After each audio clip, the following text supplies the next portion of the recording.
ನಮಸ್ತೆ. ನೀವು ಮಾನವ ಪರಿಚಯ ಸರಣಿಯ ಅಂತಿಮ ಅಧ್ಯಾಯ ನ್ಯಾಯದ ವಿಜಯ ಮತ್ತು ರಾಷ್ಟ್ರೀಯ ಉತ್ಕರ್ಷವನ್ನು ಕೇಳುತ್ತಿದ್ದೀರಿ. ಹಿಂದಿನ ಸಂಚಿಕೆಯಲ್ಲಿ ನಾನು ಮತ್ತು ನಾಸಿರ್ನ ಮೊದಲ ಪತ್ನಿ, ಈಗ ಹೈಕೋರ್ಟ್ನ ಹೆಸರಾಂತ ವಕೀಲೆ ಫಿರ್ದೌಸ್ ಫೋನ್ ಮೂಲಕ ಮಾತನಾಡಿದೆವು. ನನ್ನ ನೆರೆಹೊರೆಯ ನಾಸಿರ್ ಅವಳ ಮಾಜಿ ಪತಿಯೇ ಎಂದು ನಾನು ಫಿರ್ದೌಸ್ ಬಳಿ ಕೇಳಿದೆ. ನಾಸಿರ್ನ ಮಾನವ ಪರಿಚಯಕ್ಕೆ ಸಾಕ್ಷಿ. ನಾಸಿರ್ ಬದಲಾದ ಸುದ್ದಿಯನ್ನು ಕೇಳಿ ಫಿರ್ದೌಸ್ ಆಶ್ಚರ್ಯಕ್ಕಿಂತ ಹೆಚ್ಚಾಗಿ ಸಂತೋಷ ವ್ಯಕ್ತಪಡಿಸಿದಳು.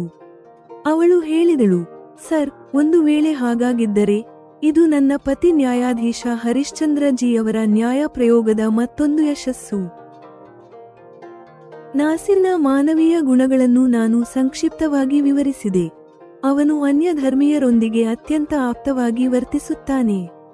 ಅವನು ಧರ್ಮಕ್ಕಿಂತ ಮೊದಲು ರಾಷ್ಟ್ರದ ಶಕ್ತಿಗೆ ಆದ್ಯತೆ ನೀಡುತ್ತಾನೆ. ಅವನು ತನ್ನ ಪತ್ನಿ ಸಬಾಳಿಗೆ ಇಂಜಿನಿಯರಿಂಗ್ ಮತ್ತು ಮ್ಯಾನೇಜ್ಮೆಂಟ್ನ ಡ್ಯುಯಲ್ ಡಿಗ್ರಿ ಪೂರ್ಣಗೊಳಿಸಲು ಅವಕಾಶ ನೀಡಿದನು. ಫಿರ್ದೌಸ್ನ ದಾರ್ಶನಿಕ ತೀರ್ಮಾನ. ನನ್ನ ಮಾತನ್ನು ದೃಢೀಕರಿಸುತ್ತಾ ಫಿರ್ದೌಸ್ ಹೇಳಿದಳು, ಕೆಟ್ಟ ವ್ಯಕ್ತಿಯನ್ನಲ್ಲ, ದ್ವೇಷಿಸಬೇಕಾದುದು ಕೆಟ್ಟತನವನ್ನು.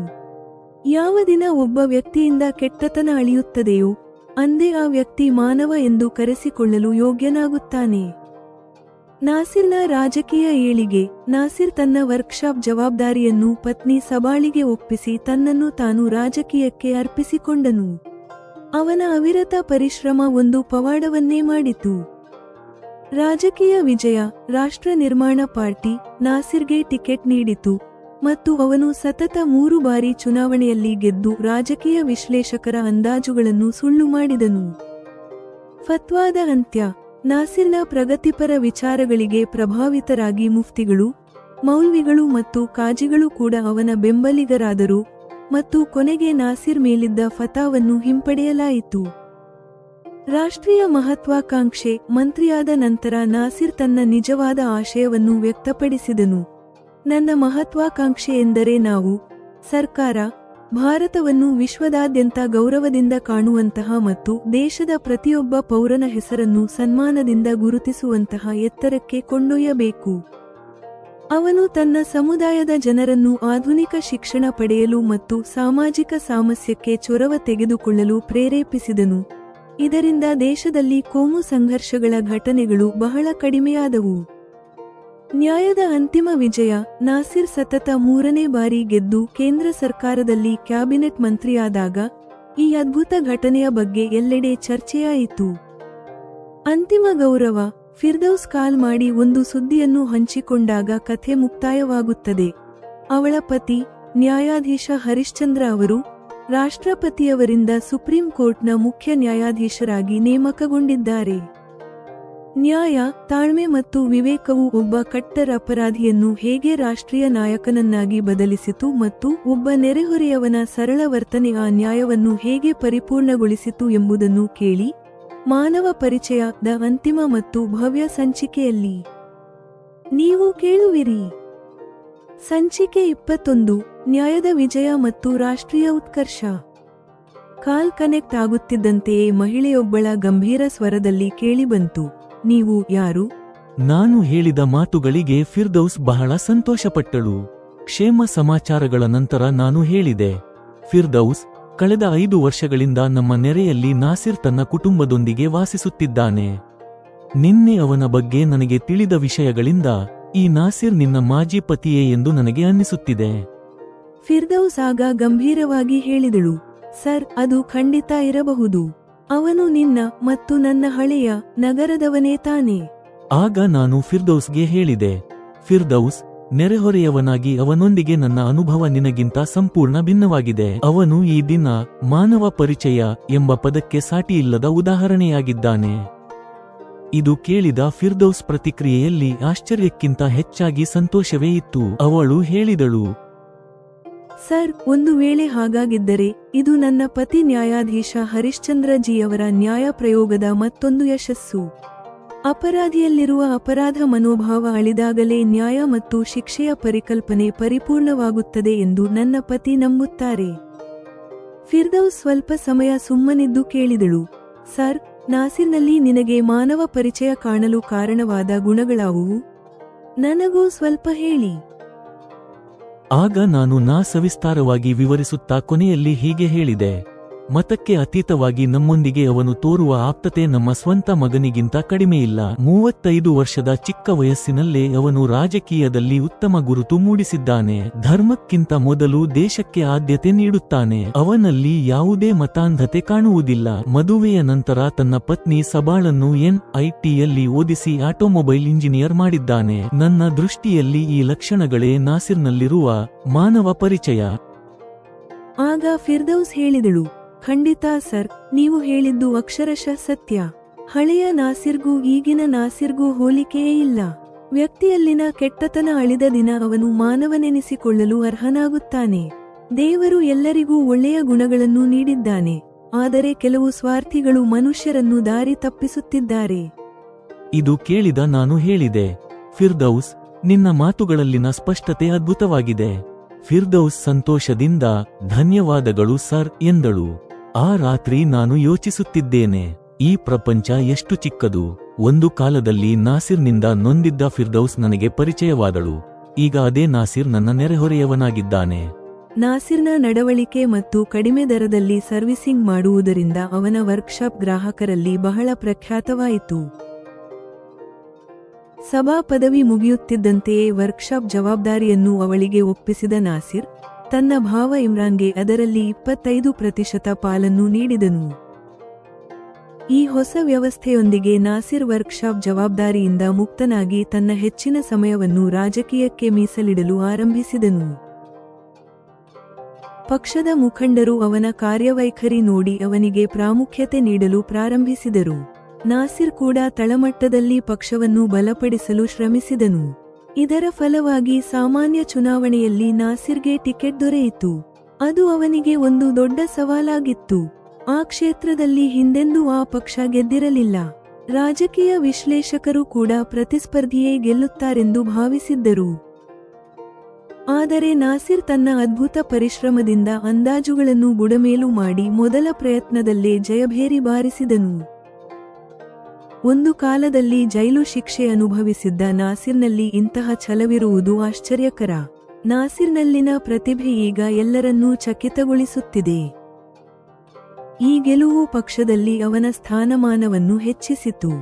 ಆದರೆ ನಾಸಿರ್ ಗುರಿ ಕೇವಲ ಚುನಾವಣೆಯಲ್ಲಿ ಗೆಲ್ಲುವುದಲ್ಲ, ತನ್ನ ಸಮುದಾಯದ ಜನರ ಏಳಿಗೆಯನ್ನು ನೋಡುವುದು. ತನ್ನ ಜನ ಮೈನಾರಿಟಿ ಎಂಬ ಕೀಳರಿಮೆಯಿಂದ ಹೊರಬಂದು ದೇಶಾಭಿವೃದ್ಧಿಯಲ್ಲಿ ಭಾಗಿಯಾಗಬೇಕೆಂದು ಅವನು ಬಯಸಿದನು. ಉಳಿದ ಧರ್ಮದವರು ಹೇಗೆ ಬಹುಸಂಖ್ಯಾತ ಜನರೊಂದಿಗೆ ಸಾಮಸ್ಯದಿಂದ ಬದುಕುತ್ತಿದ್ದಾರೋ, ತನ್ನ ಸಮುದಾಯವೂ ಹಾಗೆಯೇ ಇರಬೇಕೆಂದು ಅವನು ಆಶಿಸಿದನು. ತನ್ನ ಸಮುದಾಯದ ಜನರನ್ನು ಆಧುನಿಕ ಶಿಕ್ಷಣದತ್ತ ಕೊಂಡೊಯ್ಯುವುದೇ ನಾಸಿರ್ ಗುರಿ. ಸಾಮಾಜಿಕ ಸಾಮಸ್ಯವೇ ಪ್ರಗತಿಯ ಹಾದಿ ಎಂದು ಅವನು ನಂಬಿದನು. ಅವನ ಚೊರವಿನಿಂದ ಜನರಲ್ಲಿ ಬದಲಾವಣೆ ಬರತೊಡಗಿತು. ಸಂಪ್ರದಾಯಬದ್ಧತೆಯಿಂದ ಹೊರಬಂದು ಪ್ರಗತಿಪರ ಹಾದಿಯಲ್ಲಿ ನಡೆಯಲು ಜನ ನಿರ್ಧರಿಸಿದರು. ಇದಕ್ಕಾಗಿ ನಾಸಿರ್ ಎಂತೋ ಕಾರ್ಯತಂತ್ರ ರೂಪಿಸಿ ಕೆಲಸ ಮಾಡಿದನು.